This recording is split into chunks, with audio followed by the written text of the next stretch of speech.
24 വർഷം മകളെ ഓർത്ത് നീറുന്ന ഹൃദയവുമായി കഴിഞ്ഞ മഞ്ചേരി എളങ്കൂർ സ്വദേശിയായ ശങ്കരനാരായണൻ കഴിഞ്ഞ ദിവസമാണ് വിടവാങ്ങിയത്.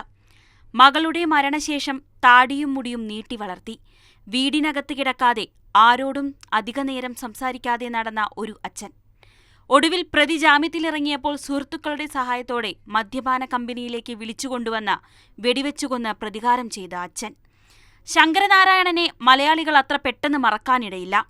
2.5 പതിറ്റാണ്ട് മുൻപ് നടന്ന പ്രതികാരത്തിന്റെ കഥയാണിത്. ഒരു അച്ഛന്റെ പ്രതികാരത്തിന്റെ കഥ പറയുമ്പോഴെല്ലാം, ഓരോ പീഡനക്കേസ് വരുമ്പോഴെല്ലാം എല്ലാവരും ശങ്കരനാരായണനെ ഓർക്കും. ശരിക്കും അവരുടെ രക്ഷിതാക്കൾക്ക് മാത്രമേ അതിൻ്റെ വേദന അറിയുള്ളൂ. അതിൻ്റെ പരിസരത്തുള്ളവർക്ക് ഒരാഴ്ച അല്ലെങ്കിൽ ഒരു മാസം, വിട്ടുള്ളവർക്ക് കഴിഞ്ഞാൽ 4 ദിവസം കൊണ്ട് എല്ലാം കഴിഞ്ഞു പോയി.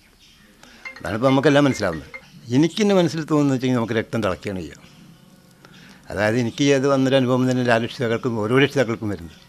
അപ്പോൾ അതിനൊക്കെ ഞാൻ കണക്ക് വിചാരിക്കുന്നിടത്തോളം കാലം പൊതുജനങ്ങൾക്ക് വിട്ടുകൊടുത്തുകൊണ്ട് അവർ ശിക്ഷ തീരുമാനിക്കുമ്പോൾ മാത്രമേ അതിനൊരു അറുതി വരുള്ളൂ.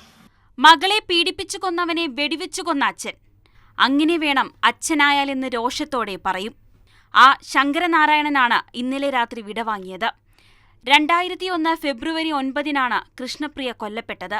സ്കൂൾ വിട്ടുവരികയായിരുന്ന കുട്ടിയെ കാതിലെ സ്വർണം കൈക്കലാക്കാനായിരുന്നു അയൽവാസിയായ കുന്നുമ്മൽ മുഹമ്മദ് കോയ പീഡിപ്പിച്ചു കൊന്നത്. കേസിൽ പിടിയിലായി പിന്നീട് ജാമ്യത്തിലിറങ്ങിയ പ്രതിയെ 2002 ജൂലൈ 27 ശങ്കരനാരായണൻ കൊലപ്പെടുത്തിയതെന്നായിരുന്നു പോലീസ് കേസ്. സെഷൻസ് കോടതി ജീവപര്യന്തം ശിക്ഷ വിധിച്ച ശങ്കരനാരായണനെ ഹൈക്കോടതി തെളിവുകളുടെ അഭാവത്തിൽ വെറുതെ വിടുകയായിരുന്നു. ശങ്കരനാരായണൻ വിടവാങ്ങിയാലും അദ്ദേഹത്തിന്റെ പ്രതികാരത്തിന്റെ കഥ മലയാളികൾ ഉള്ളിടത്തോളം നിലനിൽക്കും. News desk, Mathrubhumi news.